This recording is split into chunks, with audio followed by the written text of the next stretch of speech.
Meaning of godchild. Godchild. Godchild.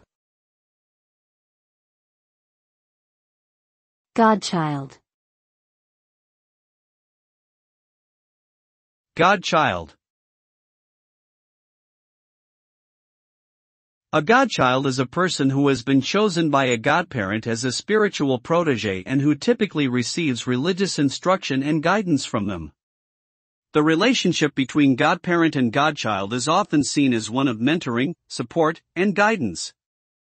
While the term is most commonly associated with Christian baptism, it has also been used in other religious traditions. In some cases, the bond between godparent and godchild can be lifelong and deeply meaningful, serving as a source of comfort and wisdom throughout the godchild's life.